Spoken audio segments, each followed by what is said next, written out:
प्रबल बीन के पाले पढ़कर, प्रबल बीन के पाले पढ़कर प्रभु का मान बदलते देखा।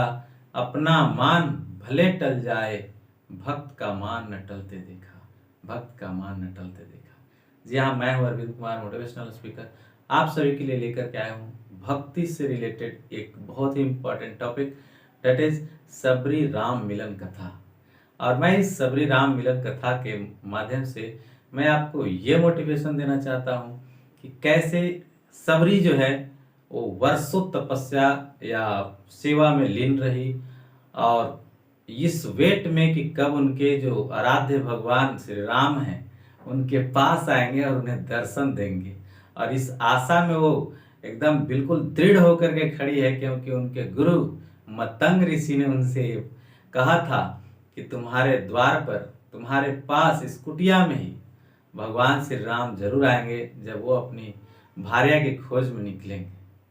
तो इस आशा से कि चूंकि उनके गुरु ने आश्वासन दिया था उनको, उन्हें पूरा विश्वास हो चुका था सबरी को, और उस आशा को उसने बनाई रखी और हर दिन को ऐसे जिया, ऐसे काटा जैसे कल ही भगवान श्री राम उनसे मुलाकात करने आने वाले हैं। और प्रत्येक दिन को एक सुनहरा दिन, एक अच्छा अवसर मानकर, एक अच्छा शुभ मुहूर्त मानकर उस दिन को बेहतर से बेहतर बनाने का प्रयास किया। वो जिस रास्ते से आएंगे वो अनुमान लगाकर अपने भक्ति भाव से उस रास्ते को फूलों से सजाती, फलों को जंगल से लाती कि भगवान आएंगे तो उन्हें फल खिलाऊंगी। तरह तरह के सफाइयाँ और मनों में अनेक तरह की बातें सोचती कि भगवान आएंगे तो उनको साथ कैसे विचार की जाएगी, बात की जाएगी, कैसे उनका सेवा शुश्रूषा करेंगे, किस प्रकार से उनका आदर सत्कार करेंगे, और फिर उनसे हम किस प्रकार की भक्ति मांग करेंगे।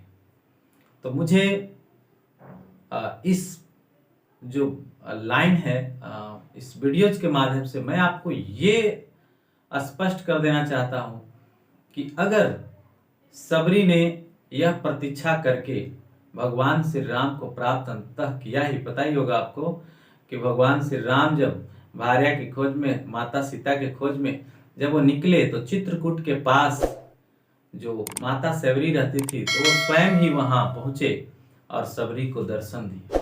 और सबरी जब भगवान श्री राम को देखी तो वो पहचान भी नहीं पाए कि वो भगवान श्री राम भी हैं। उन्होंने परिचय पूछा और परिचय में जब पाया कि भगवान श्री राम उनके द्वार आए हैं तो वो बेचारी एकदम रोने पटकाने लगी, उनके पैरों पर गिर गई और अपने आंसुओं से उनके चरणों को धो डाला।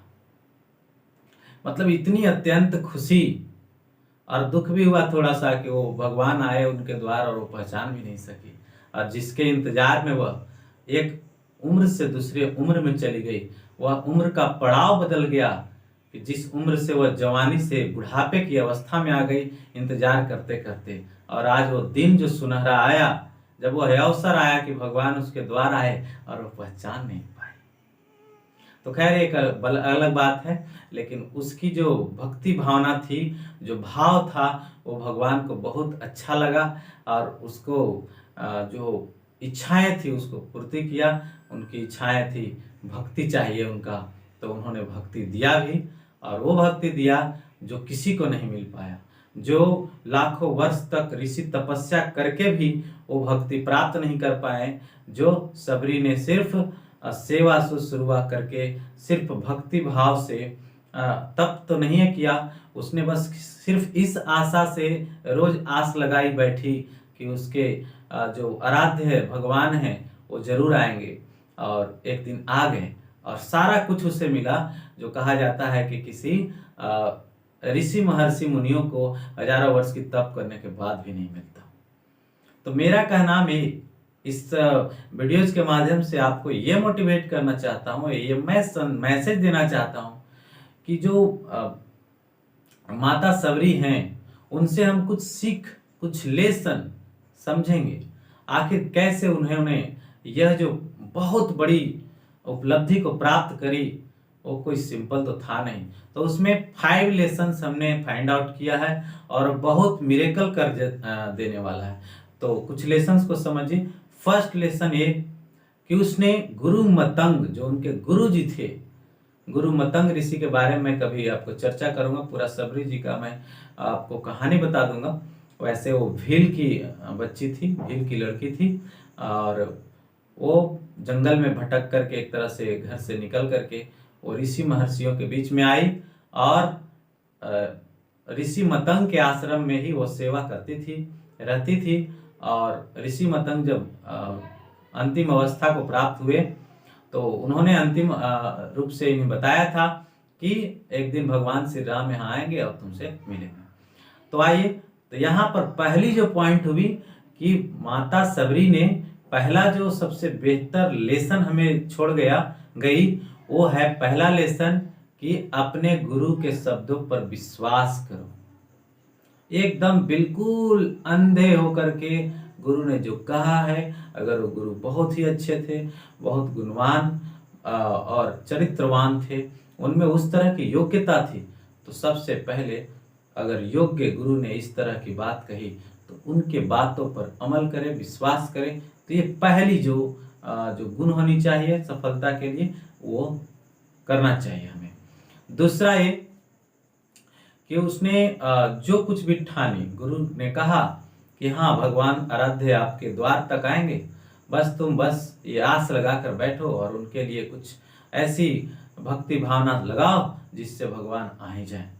तो उन्होंने वो कार्य किया, और ऐसे किया जैसे वो कार्य आज ही हो जाने वाला है। ऐसा नहीं किया कि वो कार्य होगा या नहीं, थोड़ी सी भी डाउट उसके मन में नहीं थी, तभी तो रोज फूलों से उस रास्ते को सजाती थी जिस रास्ते से भगवान आ सकते हैं। जंगलों से फल आती, मीठी फलों को चख करके वो भी बताया गया है शास्त्रों में, कई ग्रंथों में बताया गया है कि वो बैर भी लाती थी, बैरों को भी जूठा करके वो चीख लेती थी कि मीठे हैं या खट्टे, अगर खट्टे थे तो फेंक देते थे, मीठे को सजा कर। और एक दिन वही जूठे बैर को भगवान ने बड़े ही प्रेम प्यार भाव से खाया। और इसका भी मैं एक कंक्लूजन बताऊंगा कि कैसे क्यों खाए भगवान, इसका भी मेरे पास रहस्य है। और कहिए कि भक्ति भावना से जुड़े हुए हमें काफी अच्छा लगा, और बहुत सारी चीजें क्वेश्चन हमारे दिमाग में बनते रहते हैं भक्ति भावना से भी रिलेटेड। तो मैं सोचा अच्छा चीज है भी, इससे भी रमना चाहिए और लोगों को बताने की जरूरत है, जो भी हमारे श्रोतागण हैं, जो भी हमारे सब्सक्राइबर हैं। अब फिर थर्ड लेसन क्या है? तो थर्ड लेसन ये है माता सबरी का, जो हमारे लिए काफी ज्यादा इम्पोर्टेंस रखता है। वह यह कि थोड़े से भी मन में डाउट नहीं रखना कि हम जिस कार्य के लिए चले हैं, जिस लक्ष्य के लिए चले हैं, पता नहीं हम इस तुच्छ व्यक्ति को, वो चूंकि भील की लड़की थी, भील की बच्ची थी, वो तुच्छ जाति को भगवान कभी दर्शन भी देंगे या नहीं, तो ये उसके अंदर में थोड़ी सी भी नहीं थी। उसको उतना भक्ति भावना आती है कि नहीं, ये थोड़ी सी भी डाउट नहीं था। बस उसे जैसे भी आता था वो करते गई और अंततः उस अचीवमेंट को, उस सक्सेस को, उस सफलता को, उस भक्ति भावना को जो प्रभु श्री राम ने किसी ऋषि महर्षियों तक को भी नहीं दिया, उसे सबरी को प्राप्त हुआ। ठीक है। और चौथी जो लेसन है, चौथी लेसन कि उम्र का एक पड़ाव से दूसरे पड़ाव तक जाते जाना और फिर भी विश्वास का न टूटना। वर्षों बिता दी ना, वर्षों बिता दी सबरी ने इस इंतजार में कि अब भगवान आएंगे, अब भगवान आएंगे, अब भगवान आएंगे। तो ये जो होना चाहिए एक्सपीरियंस आम आदमी को भी, हमें आपको भी होना चाहिए कि जिस कार्य में लगे हैं उस कार्य को ऐसे करो, ऐसे नित्य करो जैसे वो हो जाने वाला है, और इतना जल्दी के चक्र में मत रहो कि आज की आज कंप्लीट हो जाए, बल्कि हम पूरी जोश, पूरी ऊर्जा के साथ लगे रहेंगे। वो चाहे जिस दिन कंप्लीट हो जाए, थोड़ी सी भी कमी हमें नहीं दिखानी है, अपने आप से एकदम बिल्कुल ठीक ठाक रहेंगे तो काम जरूर रंग लाएगा, जरूर हमें देगा ना। तो पांचवी लेसन जो अंतिम है, पांचवी लेसन भगवान